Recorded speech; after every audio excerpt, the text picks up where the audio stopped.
Happy bahay, happy buhay. Mag-asawang patnubay, sa mag-asaway gabay.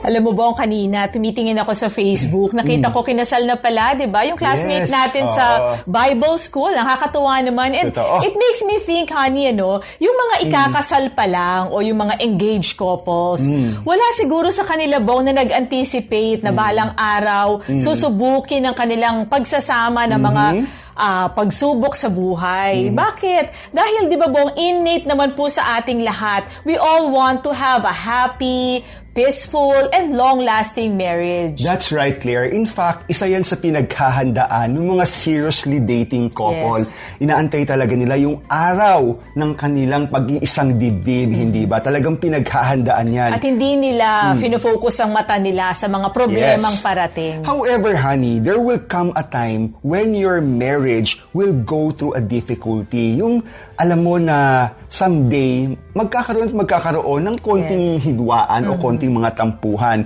Yung tinatawag na conflict or dissatisfaction within the relationship. At eto na nga po, yung tinatawag nating marriage crisis. Tulad nga po ng kahit na anong sakit or karamdaman, ano kaya bong ang symptoms ng isang marriage crisis para naman maagapan natin agad ito, mabigyan ng solusyon at hindi masira ang ating pagsasama. Mga sintomas ito, honey. Yes, hindi na lumala, di ba? Unang-una, ano pong unang simptomas o unang-unang indicator na meron kayong marriage crisis na nararanasan? Una nga po, when you criticize your spouse more than you compliment him. Ibig sabihin, Bong, yung wala ka nang nakitang kabutihan na asawa mo, nakafocus na yung mata mo, yung puso mo sa lahat ng kapintasan niya, ng mga kapalpakan at mga mali niyang ginagawa. Kaya naman, hindi mo na siya kino-compliment, hindi mo siya na-appreciate. Lagi kang inis sa kanya. Tama. Sad to say, honey, it happens, no? Yes. Talagang pagka hindi nyo binantayan ang inyong pagsasama, there will come a time that the enemy will really deceive you. Yes. Yung sabi mo nga kanina, honey, na to the point na kahit na anong gawing maganda ng iyong spouse, talagang hindi mo na nakikita. Pero isang pagkakamali lang, isang bagay lang na magawa niya that is not right for you sa standard mo, bigla mo na siyang kinikriticize. Number 2, when you avoid spending quality time together. This is also important, honey. Kailangan bantayan natin ang ating pagsasama kasi baka once in a while, alam mo yung ayaw mo na mag-spend ng oras sa iyong asawa, yung umiiwas ka na sa asawa mo, yung to the point na talagang ayaw mo na siyang makasama. When you feel you are more comfortable to be alone or to be with your friends rather than your spouse.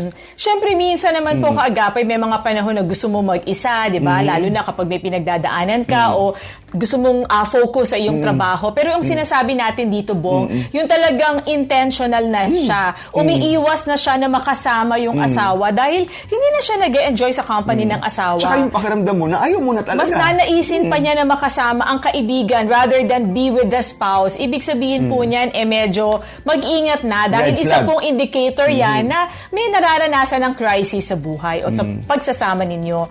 Number 3, when you start keeping secrets from your spouse. Diyan na po nagsisimula yung natututo ka ng magsinungaling. Tataguan. Umiiwas ka sa mga tanong ng asawa mo. And tandaan po natin, mga kaagapay, kapag ho tayo hindi open, hindi tayo honest at transparent sa ating pagsasama, that is a breeding ground for the enemy to plant infidelity and other serious marital problem.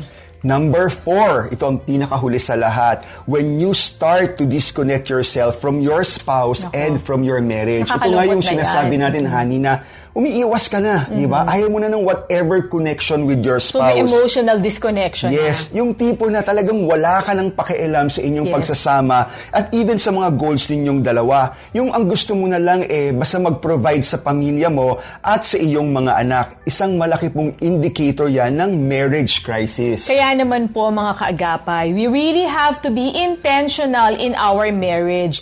Kailangan po matuto tayo mag-navigate through challenges. challenges and emerge stronger. Ano man po yung mga pagsubok na nararanasan natin, kailangan ho talaga together mapagtagumpayan natin at lumabas po tayo na mas malakas at mas matibay. Importante din po that we engage ourselves in an open and honest communication. At higit sa lahat, let us pray together as a couple dahil yan lamang po ang solusyon upang mapanatili niyo po ang init ng inyong pagsasama. Lagi po nating tandaan ng mag-asawang sabay manalangin. Na pagtatagumpayan lahat ng suliranin. Ako po si Bong Pineda. At ako naman po si Claire para sa Happy Bahay. Happy buhay!